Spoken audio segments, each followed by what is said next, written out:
On the night of May 28, 2026, the most ambitious rocket in Jeff Bezos' empire was sitting on a launch pad at Cape Canaveral. It was never supposed to leave the ground that night. It wasn't supposed to explode either. But it did. This is what happened to Blue Origin. To understand the disaster, you have to understand the machine.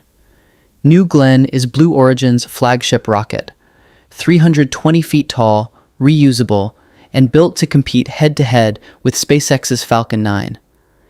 Named after John Glenn, the first American to orbit Earth, it's the rocket meant to carry NASA's lunar landers to the moon, deploy Amazon's Project Kuiper internet satellites, and one day fly humans beyond our planet. Blue Origin had spent over a decade and billions of dollars to get here. By May 2026, New Glenn had flown only twice. The third flight was supposed to be the comeback. Thursday, May 28th. The rocket was loaded with fuel and bolted to the pad at Cape Canaveral Space Force Station. Inside the payload fairing sat 48 Amazon satellites, waiting to be carried into low Earth orbit. But before any rocket launches, engineers run one final test, a hot fire. The engines ignite for a few seconds while the rocket is held down, proving the systems are ready. It's routine. It's standard. It rarely goes wrong. That night, something did. The engines lit. Then came a flash. Then fire. Within seconds, New Glenn was engulfed in flame, sending a shockwave across the Florida coast. The launch pad, a structure that took years to build, was destroyed. Debris scattered for miles. Officials warned residents that hazardous wreckage could wash ashore for weeks. Miraculously, no one was hurt. Every member of the ground crew was accounted for.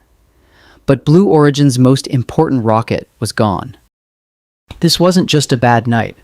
It was the second major failure in 2 months.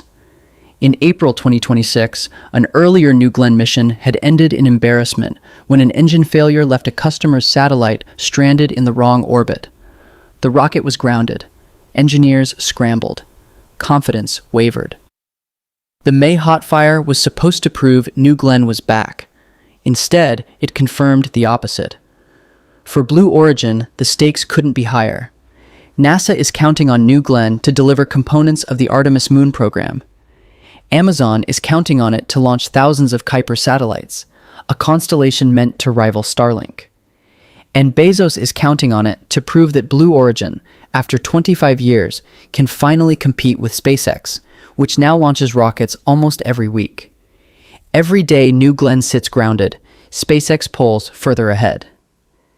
Hours after the explosion, Jeff Bezos posted a message on X. He didn't dodge. He didn't spin. He wrote, "It's too early to know the root cause, but we're already working to find it. Very rough day, but we'll rebuild whatever needs rebuilding and get back to flying.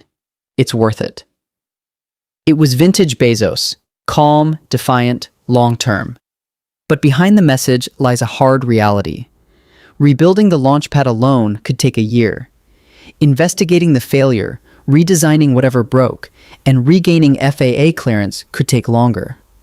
Customers may walk, contracts may shift, and the gap between Blue Origin and SpaceX may widen from a gulf into a chasm. Space is hard.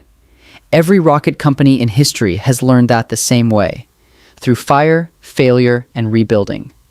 SpaceX exploded rockets for years before becoming the most successful launch provider on Earth. Blue Origin's motto, fittingly, is gradatim ferociter, step by step, ferociously. On May 28, 2026, they took a step backwards. The question now isn't whether Blue Origin can rebuild the rocket.